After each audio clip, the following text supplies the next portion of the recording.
High, কী অবস্থা সবার? নতুন একটা ভিডিওতে আপনার সবাইকে স্বাগত। আমি মোহাম্মদ সুজন শেখ, আছি আপনাদের সঙ্গে। আজকে এমন একটা জায়গায় আসছি যেটা হচ্ছে বাংলাদেশের অত্যন্ত পরিচিত একটা জায়গা, যে জায়গার নাম বর্তমানে বাংলাদেশের আনাচে কানাচ থেকে শোনা যায়, সেটা হচ্ছে ভাঙ্গা উপজেলা। এটা হচ্ছে বাংলাদেশের ঢাকা বিভাগের ফরিদপুর জেলার অন্তর্গত একটা উপজেলা, হচ্ছে ভাঙ্গা উপজেলা। আর এই মুহূর্তে বাংলাদেশে অত্যন্ত পরিচিত একটা নাম হচ্ছে ভাঙ্গা উপজেলা। তার কারণ হচ্ছে এখানে যে একটা ভাঙ্গা গোল চত্বর আছে, এটার জন্য ব্যাপক আকারে পরিচিত লাভ করছে বর্তমানে। তবে এখানে আমার একটা জিনিস নিয়ে খুব কৌতূহল আছে। সেই বিষয়টা হচ্ছে যে এই জায়গাটার নাম ভাঙ্গা কেন হলো? এই জায়গাটার নাম ভাঙ্গা না রেখে অন্য কিছু তো হইতে পারতো। আসলে এই জায়গাটার নাম ভাঙ্গা কেন? তো এই বিষয়টা একটু খুঁজে দেখলাম যে আসলে এই জায়গাটার নাম ভাঙ্গা কেন। তা আমাদের এখানে আঞ্চলিকভাবে যে জিনিসটা আসলো, যেটা হচ্ছে এখানে একটা নদী আছে, যে নদীর নাম হচ্ছে কুমার নদী। আর এই কুমার নদীর উত্তর পাশে হচ্ছে জনবসতি ছিল। আর আগের দিনের একটা বৈশিষ্ট্য হচ্ছে, যেখানে জনবসতি থাকতো ওইখানে হচ্ছে বিকালে বা হচ্ছে কোনো একটা নির্দিষ্ট স্থানে হাটের ব্যবস্থা করা হতো। আর ঠিক সেরকমই এখানে ওই নদীর উত্তর পাশে একটা হাটের ব্যবস্থা করা হলো, যেটার নাম দেওয়া হলো কুমারগঞ্জ। একটা সময় দেখা গেছে কি যে নদীর উত্তর পাড়ে এবং দক্ষিণ পাড়ের মানুষ এই কুমারগঞ্জ হাট থেকে কেনাকাটা করতো, বা এখান থেকে মাল জিনিস কেনাকাটা করতো বা বিক্রি করতো। একটা সময় পর এসে দুই পাড়ের মানুষের মাঝখানে একটা গ্যাঞ্জাম সৃষ্টি হলো। আর এই ভাঙ্গারের দিকের মানুষ একটু কেমন যেন একটু একটা গ্যাঞ্জাম করতে খুব একটা ভালো পছন্দ করে, যেটা আসলে এখন অনেক কিছু দেখলেও বোঝা যায়। এখনও হচ্ছে আগের সে ভাবটা আছে। যাই হোক, ওইদিকে আমরা যাই। সেটা হচ্ছে দুই পাড়ের মানুষ যখন এই হাটটা নিয়ে গ্যাঞ্জাম করলো, তখন এই হাটটা ভেঙে উত্তর পাড়ে এবং দক্ষিণ পাড়ে দুই পাড়ে ভাগ করে দেওয়া হলো।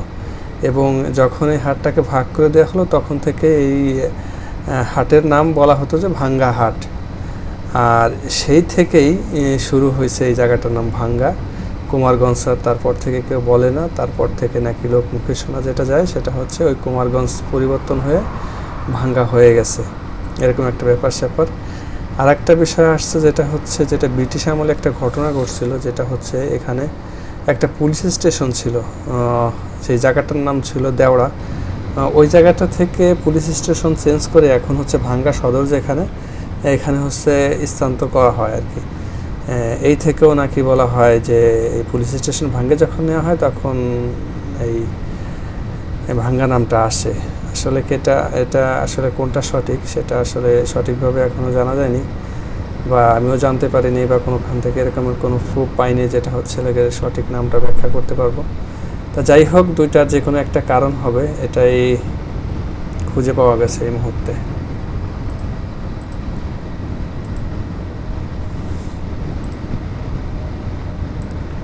আর যদি ভাঙ্গা উপজেলার অর্থনীতি থেকে বলতে যাই, তাহলে এটার অর্থনীতির মূল চাবিকাঠি হচ্ছে কৃষিকাজ। এটার একটা বিখ্যাত পাটের হাট আছে এবং একটা গরুর হাট আছে, যেটা হচ্ছে মানিকগ্রামে, যেটা অনেক জায়গায় বাংলাদেশের অনেক জায়গার মানুষই জেনে থাকবেন যে এখানে বিখ্যাত দুটি হাট আছে উল্লেখযোগ্য। এবং এই উপজেলায় আরও উল্লেখযোগ্য ব্যক্তিরা আছে, যেটা হচ্ছে অনিয় কুমার দাশগুপ্ত, যেটা হচ্ছে ভারতীয় অর্থনীতিবিদ, অধ্যাপক কাজী মাহবুবুল্লাহ, তারেক মাসুদ হচ্ছে চলচ্চিত্র পরিচালক ও প্রযোজক, ফকির আলমগীর বিখ্যাত প্রখ্যাত সঙ্গীত শিল্পী, যিনি এখনও বেঁচে আছেন আমাদের মাঝখানে। তারপরে মোশতাক আহমেদ আছে, কথা সাহিত্যিক। তারপরে শামসুদ্দিন মোল্লা, যেটা অনেক সংসদ সদস্য, অনেক ভালো মানুষ ছিল, যেটা হচ্ছে বিলুপ্ত হয়ে গেছে এখন। ফরিদপুর ৮ আসনের সংসদ সদস্য ছিল, যার নামটা হচ্ছে এখনও মোটামুটি মানুষের অন্তরে আছে। যাই হোক,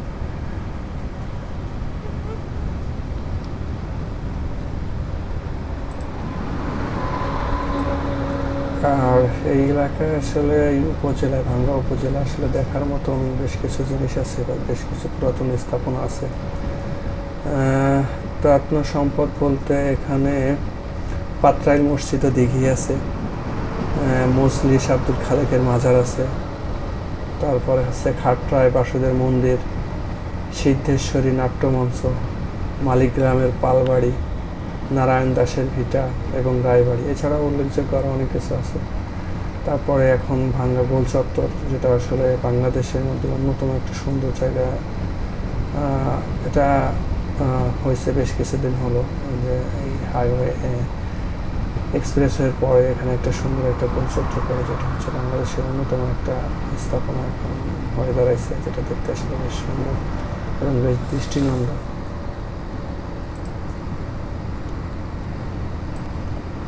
এই উপজেলা সম্পর্কে আরও কিছু যদি বলতে যাই তাহলে বলতে হয় নদ নদী। আসলে এখানে ভাঙ্গা উপজেলায় কয়েকটি নদী আছে, যেটা একটার নাম হচ্ছে আড়িয়ালখা নদী, কুমার নদী। এই দুটা নদী হচ্ছে উল্লেখযোগ্য। শিক্ষা প্রতিষ্ঠানের কথা যদি বলি তাহলে হচ্ছে 4টি কলেজ আছে, উচ্চ বিদ্যালয় আছে 30টি, জুনিয়র হাই স্কুল আছে 2টি, বালিকা বিদ্যালয় আছে 1টি এবং প্রাথমিক বিদ্যালয় আছে 73টি, মাদ্রাসা আছে 13টি এবং এতিমখানা আছে 4টি।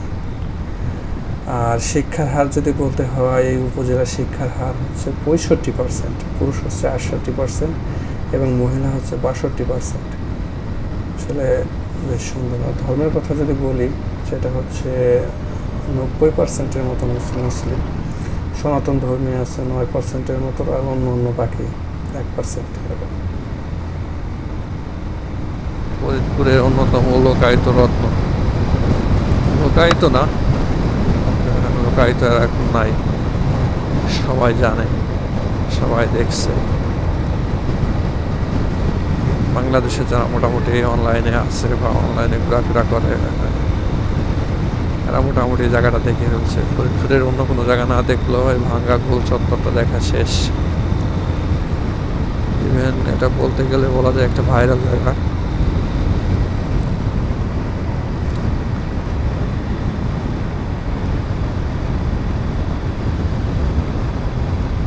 বাসের অপেক্ষা দাঁড়ায় আছে। খুলনা ফরিদপুর সোজাসুজি, বাম দিকে হচ্ছে বরিশাল, ডান দিকে ফরিদপুর, আর আমার বাড়িটা হচ্ছে সোজা। আমার বাড়ি ফরিদপুরেই, কিন্তু ফরিদপুর শহর হয়ে যাব না, এদিক দিয়ে ঘুরলেই হবে। আমি এদিক দিয়ে যাব, এদিক দিয়ে গেলে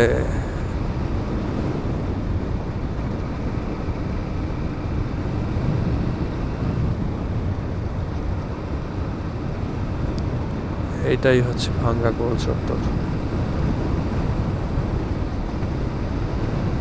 সুন্দর জায়গা। এক্সপ্রেসওয়েটাই কিছুক্ষণের মধ্যে শেষ হয়ে যাবে। এখন হচ্ছে ঢাকা খুলনা যে ওটা দিয়ে আগায় যাবো সামনের দিকে। ওই রাস্তাটাও বেশ সুন্দর, কিন্তু এতক্ষণ যে রিল্যাক্সে আসছি বা রিল্যাক্সে গাড়ি চালাইছি, ওই রাস্তাটা এতটা রিল্যাক্স পাওয়া যাবে না। রাস্তায় বিভিন্ন রকমের গাড়িগুলো চলে, অটো ভ্যান থেকে শুরু করে সব ধরনের গাড়ি চলে রাস্তায়। এদিক দিয়ে মানুষ আসে, ওদিক দিয়ে আসে, এই যে এইখান থেকে শুরু হয়ে গেছে।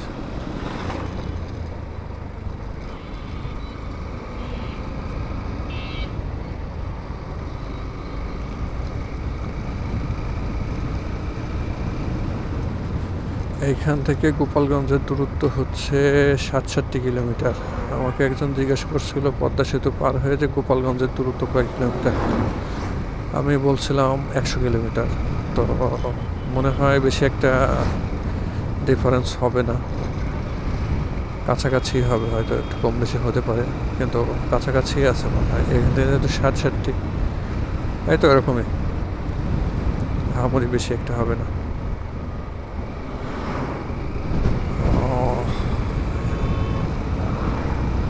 সুন্দর রাস্তায় গাড়ি করে, আবার অটো রিক্সা টিক্সা চলে বেশি, ওদের আবার প্রভাবও বেশি এই রাস্তায়।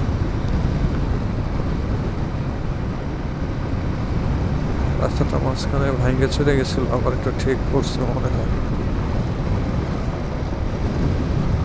আমি যখন ছোট ছিলাম তখন এই রাস্তাটা যখন আসতাম তখন দেখতাম যে হচ্ছে দূরে, অনেক দূরে তাকাইলে দেখা যায় হচ্ছে অনেক মসৃণ ছিল। তখন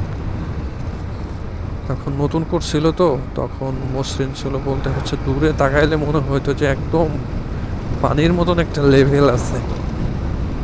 অনেক দূরে তাকাইলে পানির মতন লেভেল দেখা যায় তো রোদ্রের কারণে, আর অনেক সোজা ছিল তো একবারে হচ্ছে অনেক অনেক অনেক অনেকটা হচ্ছে দেখা যায় তো, এই জন্য এরকম মনে হইতো। আর রৌদ্রটা পড়ার কারণে অনেক স্মুথ মনে হতো যে পানি আছে মনে হয় একদম। ওই সময়টা আসলে রাস্তাঘাট আসলে তো উন্নত ছিল না, তো এই জন্য আসলে ছোটোবেলা তো বুঝেনি যে অনেক জায়গা যাওয়া হয়নি, অনেক কিছু দেখা হয়নি, তখন এই রাস্তাটা দেখা মানেই হচ্ছে অনেক কিছু।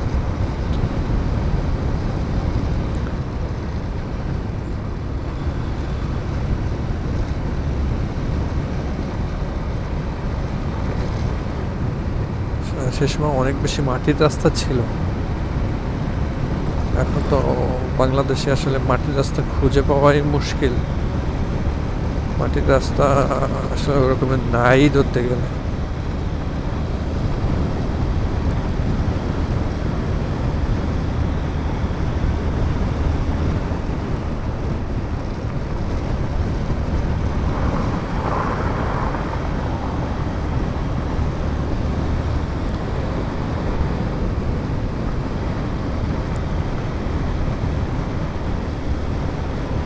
রাস্তার দুই পাশে অপূর্ব সুন্দর, মাঝখান দিয়ে যাচ্ছি আমি, সুন্দর একটা মুহূর্ত, ফিলিং গুড, ওই রকম ভাইরাল ডায়লগের মতো ফিলিং গুড, ভালো লাগতেছে। এতক্ষণ সাথে থাকার জন্য আপনাদের সবাইকে অনেক অনেক ধন্যবাদ। আমি মোহাম্মদ সুজন শেখ, আপনাদের নতুন নতুন ভিডিও উপহার দেবো ইনশাআল্লাহ।